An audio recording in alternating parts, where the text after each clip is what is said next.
الله والله والله والله.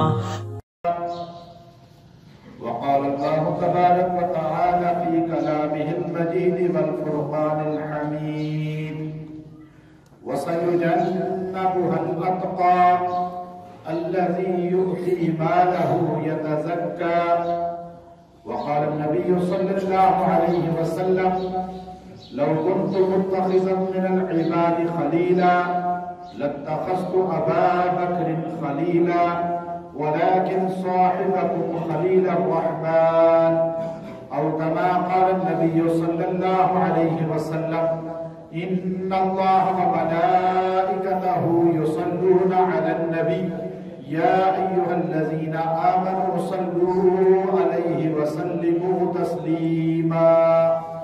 اللهم صل على محمد بعدد كل داء ودواء وبارك وسلم.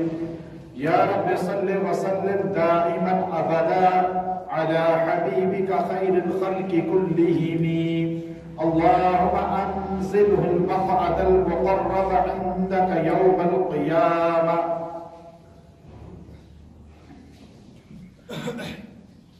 آج رجب کے مہینے کا آغاز ہو چکا ہے، لیکن چونکہ سفر عمرہ کی وجہ سے جمادی الثانی کے اندر خلیفہ بلا فصل حضرت سیدنا ابو بکر صدیق رضی اللہ تعالی عنہ کی وفات کا دن ہے، تو اس عنوان کو سامنے رکھ کر آپ کے سامنے سیرت اور کردار خلیفہ بلا فصل یار غار صاحب مزار حضرت ابو بکر صدیق رضی اللہ تعالی عنہ کی شان اور مرتبے کو وضاحت سے بیان کرنا ہے، کیونکہ ابو بکر صدیق رضی اللہ تعالی عنہ وہ عظیم المرتب شخصیت ہے جن کو وہ اعزاز حاصل ہے جو کائنات کے اندر کسی اور فرد کو نہیں حاصل ہوا. کیونکہ ابھی سفر عمرہ سے واپسی ہوئی، جب بھی حضور کے روزے پہ کھڑے ہوتے تھے سلام پڑھنے کے لیے، تو حضور کے روزے کے ساتھ ہی روزہ ابو بکر صدیق کا نظر آتا ہے، اور ان کے ساتھ سیدنا عمر بن الخطاب رضی اللہ تعالیٰ عنہ کا روزہ نظر آتا ہے. سلام پیش کرتے ہوئے السلام علیکہ یا خلیفۃ بلا فصل خلیفۃ رسول اللہ ابی بکر صدیق، جب یہ جملہ ارشاد انسان کرتا ہے، ارشاد فرماتا ہے، تو بہت سے چہرے کھلتے بھی ہیں، بہت سے چہرے وہاں بھی مرجھا جاتے ہیں، کیونکہ یہ سلام انسان کے سنی کے اہل سنت کے اپنے عقیدے کو وضاحت سے بیان کرتا ہے. اس لیے سلام پیش کرنے کا یہ طریقہ ہمیں ہمارے اکابرین نے بتایا کہ جب ابو بکر صدیق کو سلام پیش کرے روزہ پہ تو یہ جملہ کہیں: السلام علیکہ یا خلیفۃ بلا فصل ابی بکر صدیق، کہ وہ ابو بکر جو اعزاز ابو بکر صدیق کو حاصل ہے کہ ابو بکر صدیق نبی کے بعد امت کے سب سے بڑے رہبر ہیں، نبی اور امت کے درمیان بغیر فاصلے کے، بغیر کسی اور شخصیت کے آئے، بغیر کسی اور کے آئے ابو بکر صدیق بلا فاصلے کے خلیفہ رسول ہیں، امت کے رہبر ہیں، صحابہ کے مرشد ہیں، صحابہ کے مقتدا ہیں، اور امت محمدیہ 1400 سال سے یہ جملہ عقیدے کے طور پہ بیان کر رہی ہے کہ نبی کا اگر کوئی جانشین ہے کائنات میں صرف ابو بکر صدیق ہے. ابو بکر جانشین رسول ہیں، خلیفہ رسول ہیں.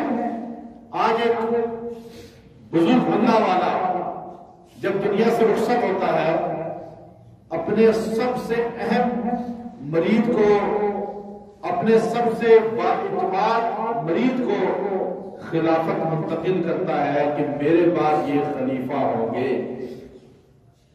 انہیں کہا جاتا ہے کہ فلاں حضرت کے خلیفہ ہیں۔ آج کا سنی مسلمان کو یہ بات عقیدے کے طور پہ یاد رکھنی چاہیے کہ سارے صحابہ رسول اللہ کے صحابی ہیں، اس میں کوئی شک نہیں۔ عمر رسول اللہ کے صحابی ہیں، عثمان رسول اللہ کے صحابی ہیں، علی المرتضی رسول اللہ کے صحابی ہیں، عشرہ مبشرہ رسول اللہ کے صحابی ہیں، سارے اہل بیت رسول اللہ کے صحابہ میں شامل ہیں۔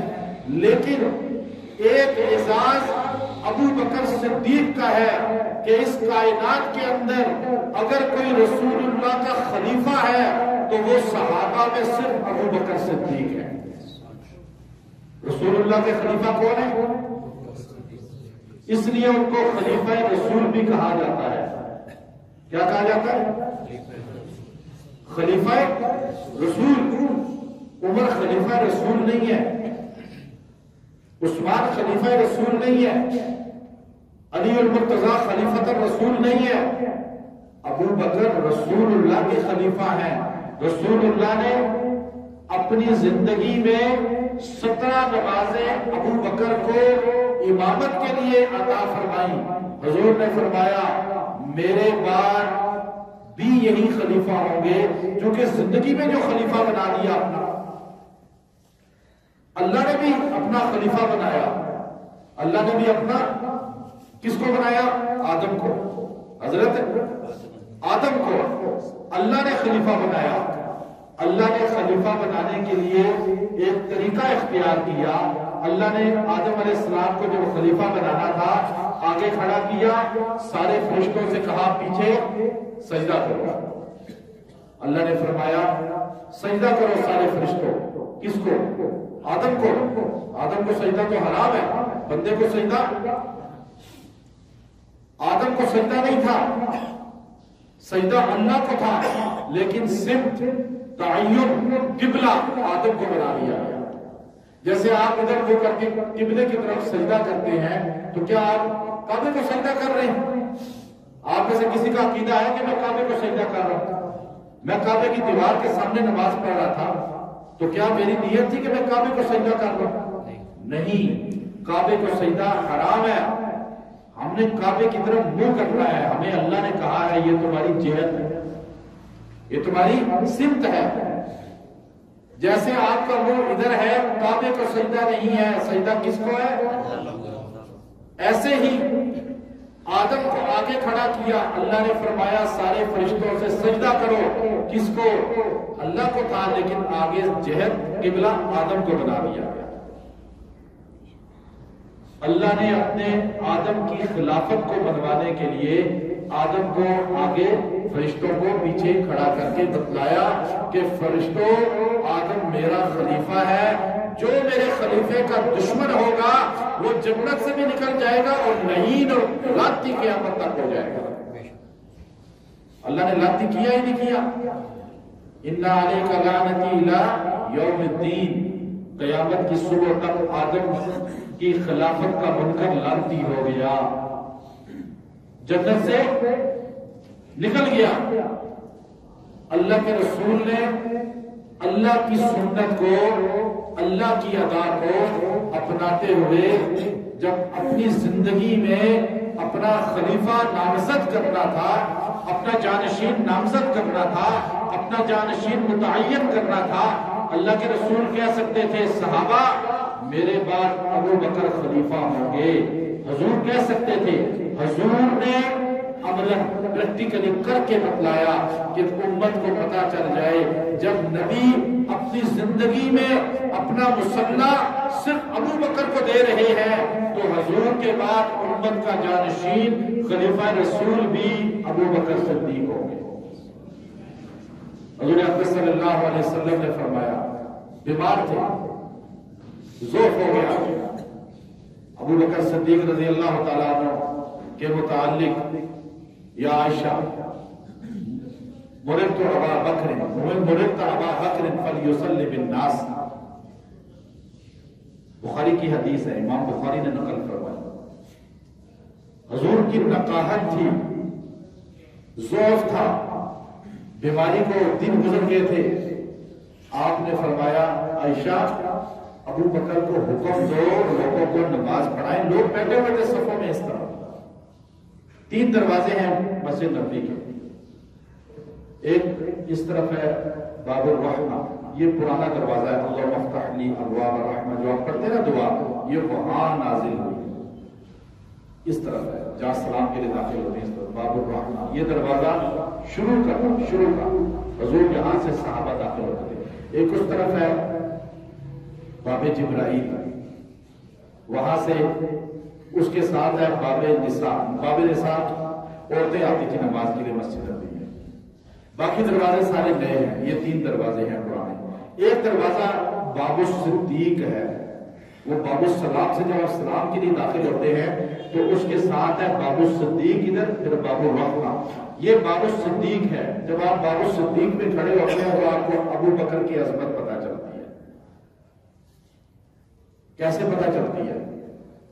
حضور نے یہ زمین کس نے خریدی تھی مسجد نبوی کی؟ اکثر اہل سنت کو نہیں پتا، کہ جب رسول اللہ یہاں تشریف لائے، آپ نے مسجد نبوی بنانے کا ارادہ کیا تو آپ کو بتلایا گیا یا رسول اللہ یہ زمین ہے 2 یتیموں کی، آپ لے لیں، بنا لیں مسجد۔ وہ یتیم آپ کو اجازت دے رہے ہیں، آپ نے فرمایا نہیں، یتیم ہے، ان کو پیمنٹ دینی ہے، اس کی قیمت دینی ہے، آپ ان سے قیمت طے کریں، ہم زمین کے پیسے دیے بغیر مسجد نہیں بنائیں گے۔ پہلی بات یہ پتہ چلی کہ مسجد قبضے کی جگہوں پہ اور ایسے جو آج کل ہو جاتا ہے یہ جائز نہیں ہے۔ حضور نے پہلی مسجد جو نبوی بنوائی ہے قباء کے بعد، اس میں آپ نے یہ پہلے حکم صادر فرمایا، جب یتیموں کو پیسوں پہ راضی کیا، انہوں نے قیمت طے کی، تو اب پوچھا گیا یا رسول اللہ یہ قیمت دے گا کون؟ آپ تو سارے صحابہ کو لے کر مکہ سے فقیری کی حالت میں آئے ہیں، آپ کے پاس تو صحابہ کے پاس رہائش نہیں ہے، کھانے کے پیسے نہیں ہیں۔ تو ایک صحابی کھڑا ہوا، اس نے کہا میں نے 6 ریشم کی دکانیں مکہ میں جو میری تھی اور بہت بڑے کاروبار کے مالک تھے، میں نے ساری دکانیں بیچ کر 40,000 دینار ساتھ لایا ہوں، یہ 40,000 دینار میں رسول اللہ اور اسلام پہ خرچ کرتا ہوں۔ یہ ابو بکر صدیق تھے جنہوں نے 40,000 دینار دے کر مسجد نبوی کی زمین خریدی تھی۔ ابو بکر صدیق نے جہاں باب الصدیق ہے نا، باب السلام کی طرف سے داخل ہوتے ہیں، یہاں اپنا گھر، آج میں آپ کو نئی چیزیں کچھ بتا رہا ہوں کیونکہ ہو کر آیا، ابھی اللہ دل میں ڈالتا ہے۔ یہاں ابو بکر صدیق نے، چونکہ یہاں آپ نے اپنا گھر بنایا، پتہ یہ چلا کہ جو مسجد کا متولی ہوگا 7 گھر بنا سکتا ہے، مسجد کی زمین اگر خود خریدے گا یا خود تو گھر بنا سکتا ہے۔ ابو بکر صدیق نے یوں گھر بنایا، جہاں باب الصدیق ہے یہاں گھر بنایا، اور بھی صحابہ کی جو گھر تھے اس پوری لائن میں، اور ساروں کے دروازے اندر کھلتے تھے مسجد نبوی کی طرف۔ حضور علیہ السلام نے مسجد خود بنوائی، 7 پتھر اٹھائے، صحابہ نے اٹھائے، وہ الگ قصہ ہے۔ حضور اقدس صلی اللہ علیہ وسلم نے بعد میں ارشاد فرمایا جتنے گھروں کے دروازے مسجد نبوی میں کھلتے ہیں سارے بند کر دیے جائیں، سارے لوگ کھول کر آئے، باب الرحمہ سے ادھر سے یا باب جبرائیل سے داخل ہو، عورتیں باب النساء سے داخل ہو۔ یہ 3 دروازے تھے، باب الرحمہ اور باب جبرائیل اور باب مسجد نبوی کے حضور کے زمانے میں 3 دروازے تھے۔ یہ باب البقی جو ہے جہاں سے باہر نکلتے ہیں، یہاں سے قضاء حاجت کے لیے امہات المومنات، سامنے جنت البقی میں بڑی بڑی جھاڑیاں تھیں، یہاں سے جایا کرتی تھی قضاء حاجت کے لیے۔ یہ دروازہ صرف اس مقصد کے لیے حضور کے اہل بیت استعمال کرتے تھے، یہ کوئی دروازہ نہیں تھا اس زمانے میں۔ تو سارے صحابہ کے دروازے یوں کھلے ہوئے تھے مسجد نبوی کی طرف، حضور نے بند کروا دیے، گھر سے سارا بھی، لیکن آپ نے منبر پہ ارشاد فرمایا ساروں کے دروازے مسجد نبوی سے بند کر دیے جائیں، ایک ابو بکر کا دروازہ بند نہیں کرنا۔ ابو بکر صدیق کا گھر کا دروازہ مسجد نبوی میں کھلتا تھا۔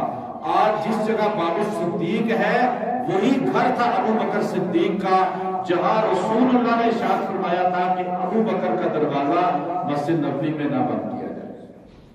ابو بکر صدیق نے زمین خرید کے دی۔ آج یہاں کوئی مسجد کی زمین خرید کے وقف کر دے، آج کوئی مسجد میں حصہ ڈال دے، ہم کہتے ہیں یہ جنت کی نشانی ہے، جنتی ہونے کی نشانی ہے، اس پر اللہ کی طرف سے مغفرت کی علامت ہے۔ لیکن جس انسان نے حضور کو مسجد نبوی کی زمین خرید کر دی وہ کتنا بڑا جنتی ہوگا۔ ابو بکر صدیق رضی اللہ تعالیٰ عنہ، حضور نے فرمایا، کیونکہ احسانات بہت کیے، احسانات بہت تھے آپ کے، حضور نے فرمایا قیامت کا دن ہوگا، اللہ تبارک و تعالی غصے میں ہوگا، غضب میں ہوگا، اور حالت یہ ہوگی کہ جو جہنم ہے وہ ایسے کھینچ رہے ہوں گے فرشتے، 70,000 لگامیں اس کی، کہ ایک ایک لگام کو 70 فرشتے یوں پکڑیں گے جنت کی، جہنم کی، اور یوں کھینچیں گے، جہنم ان سے یوں چھٹکارا پا رہی ہوگی، اور فرشتے یوں ہل رہے ہوں گے، جہنم ان سے قابو نہیں آئے گی۔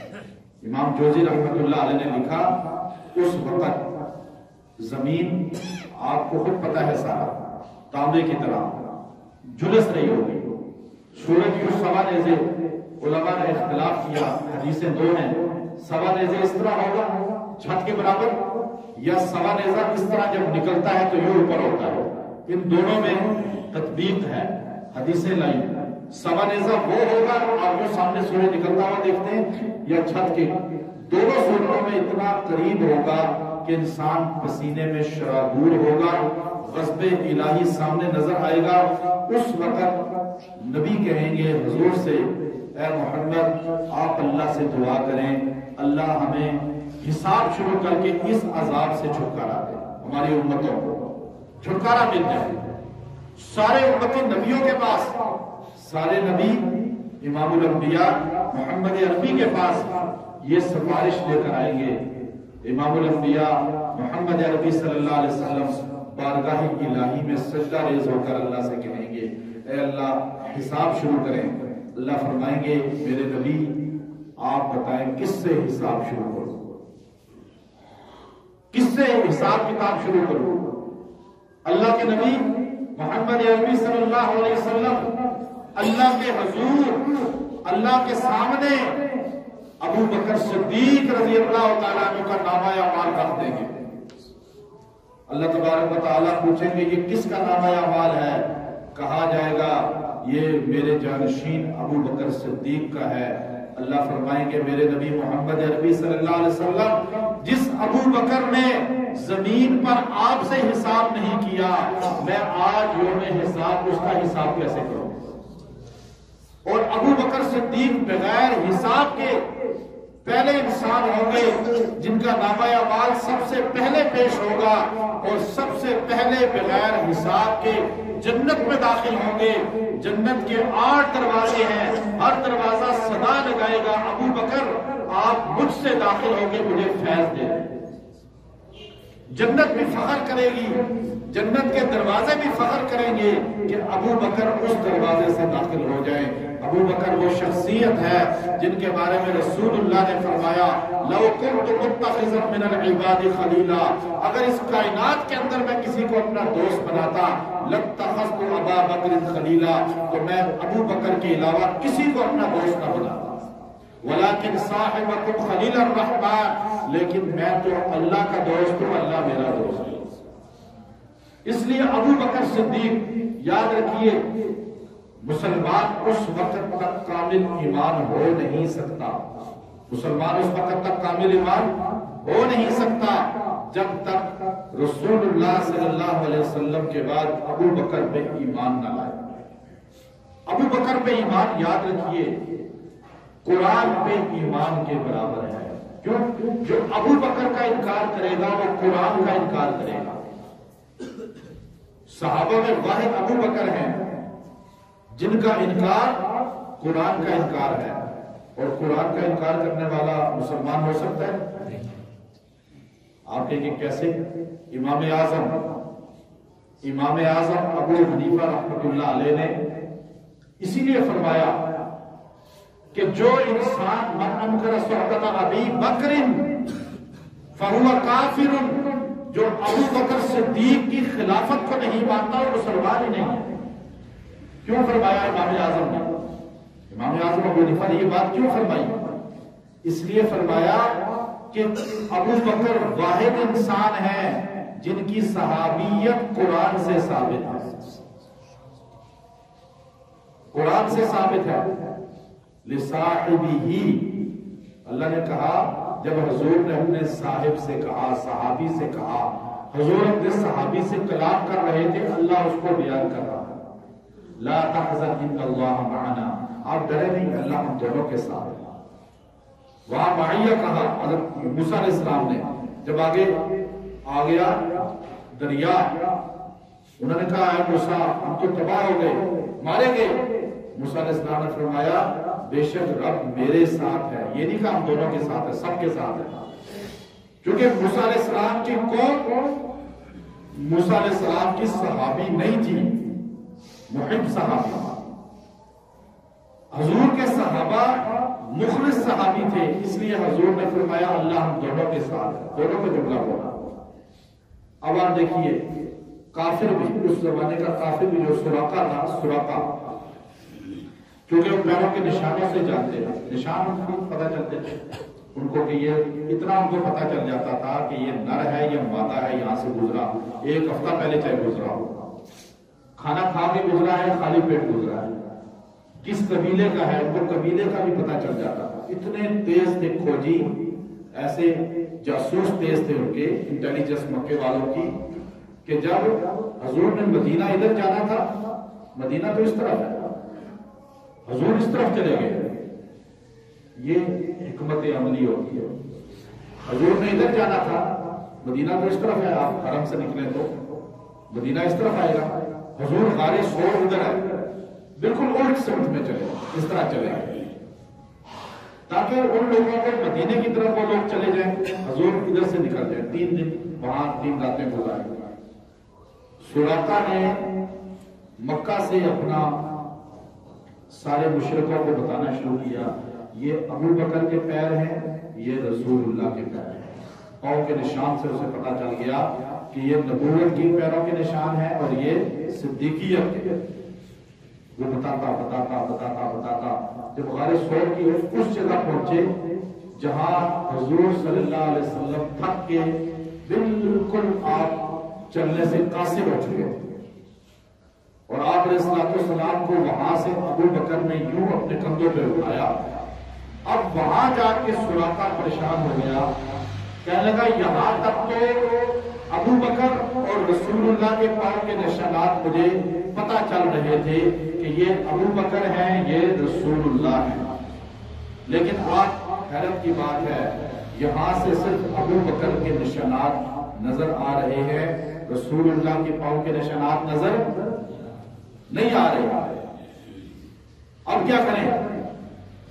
مشرک ہے، 360 خدا کو ماننے والا ہے، ایک رب کو سجدہ نہیں کرتا، ایک رب کو حاجت روا نہیں مانتا، ایک رب کو مشکل کشا نہیں مانتا، کبھی لات کو حاجت روا، کبھی منات کو حاجت روا، جس درخت کو دیکھا، جس جگہ کو دیکھا وہاں سجدہ ریز ہو گیا، کبھی بارش کا کسی کو مشکل کشا بنا لیا، ہر چیز میں الہ حاجت روا مختلف طبقات کو بنایا ہوا۔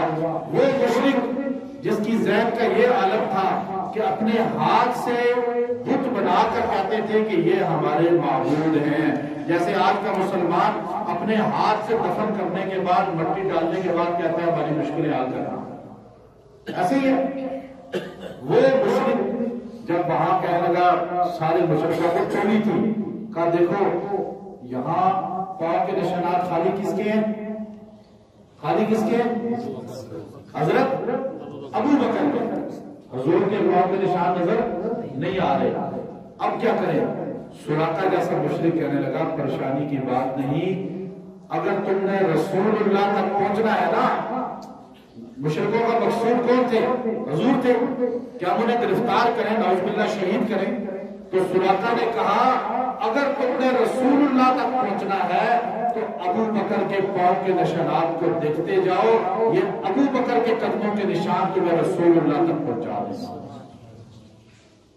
آج کے سنی کو جملہ سمجھ آ جائے، سنیوں کو، مسلمانوں کو یہ سمجھ آ جائے کہ ہم نے رسول اللہ تک پہنچنا ہے تو ہمیں ابو بکر کے قدموں کو پکڑنا پڑے گا، ابو بکر کے قدموں کے نشانات کو دیکھنا پڑے گا، جو کام ابو بکر صدیق نے کیے وہی ہمیں نبوت تک لے کر جائے گا۔ اس لیے کہ حضور نے خود فرما دیا، ایک بڑھیا آئی، بخاری شریف کی حدیث ہے، ایک بڑھیا آ کر کہنے لگی یا رسول اللہ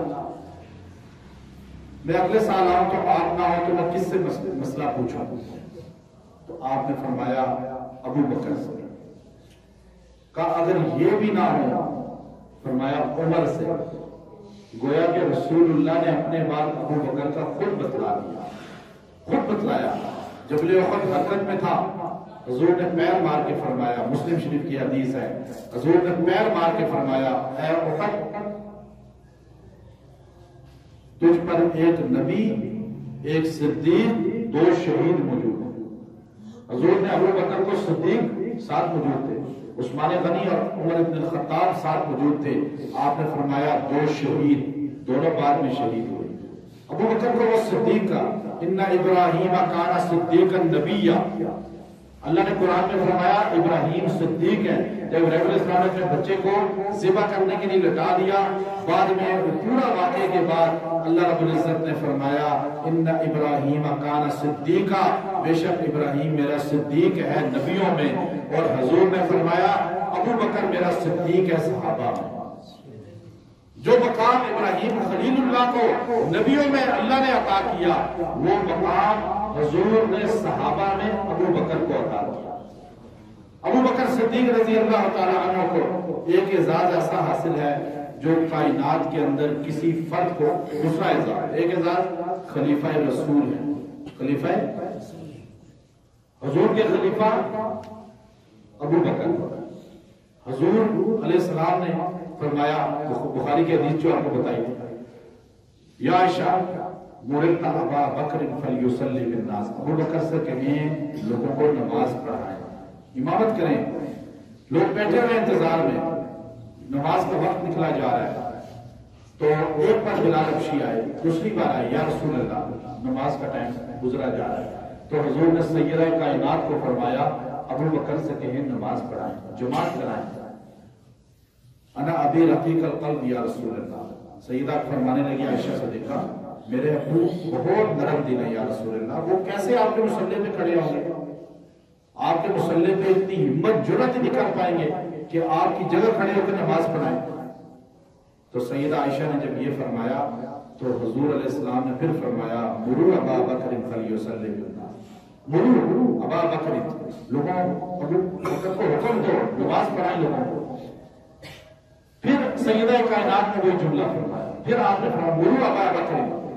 جب تیسری مرتبہ بھی سیدہ عائشہ نے وہی جملہ کہا انا ابی رقیق القلب یا رسول اللہ، بہت نرم دل ہے میرے والد، آپ کسی اور کا نام لے لیں، عمر بن الخطاب، عثمان غنی، علی المرتضی، حضرت عباس، بڑے بڑے صحابہ موجود ہیں، اہل بیت موجود ہیں۔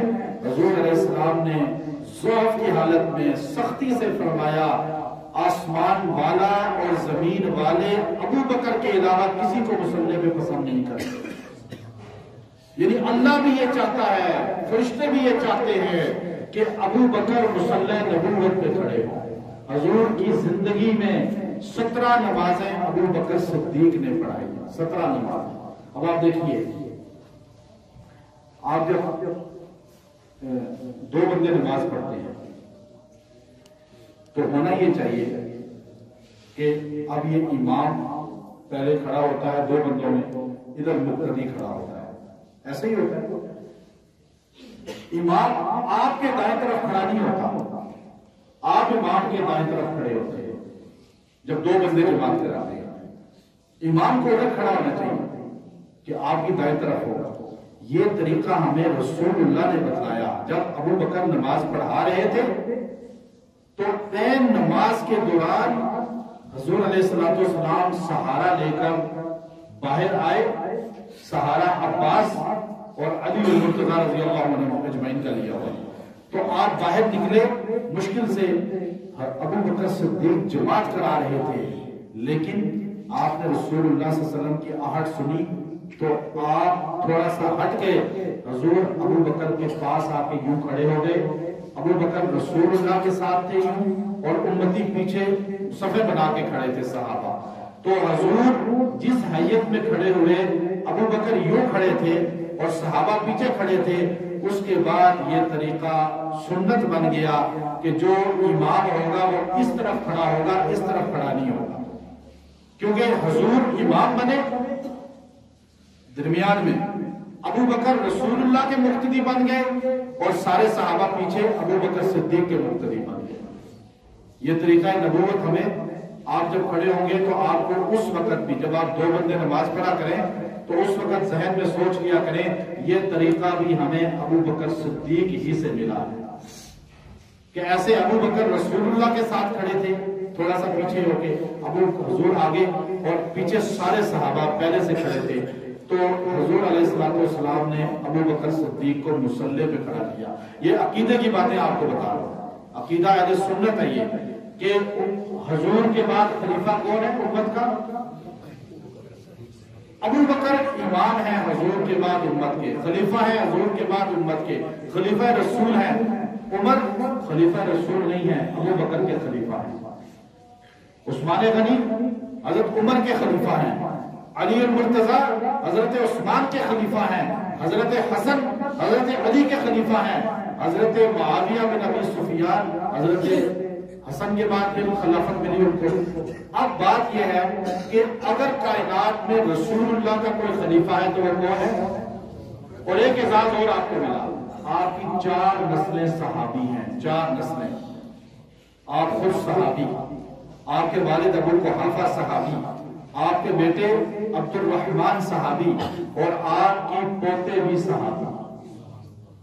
آپ کی 4 نسلیں صحابی بنی اور صحابی پر جہنم حرام ہے، جنت واجب ہے. 4 نسلیں آپ کی جنتی ہیں. اور ایک اعزاز آخری جو بات ختم کروں گا، وہ اعزاز ایسا ہے جو ابو بکر صدیق کو ملا ہے. یہ اعزاز کے تمغے ہیں نا، یہ نشان حیدر کوئی حیثیت نہیں رکھتا ان کے سامنے. یہ ایوارڈ، یہ اعزاز تو وہ ہے جو ابو بکر کی قربانیوں پہ آپ کو ملا ہے. ایک اعزاز وہ ہے جو ابو بکر نے نہیں کر سکتے تھے، نہیں اپنا سکتے تھے، اللہ نے ان کو عطا کیا. بعض چیزیں اختیاری ہوتی ہے، بعض بنا اختیاری ہوتی ہے. اختیاری یہ ہے کہ آپ مسجد آ گئے، وضو آپ نے کیا، آپ نے عاجزی کا اللہ اللہ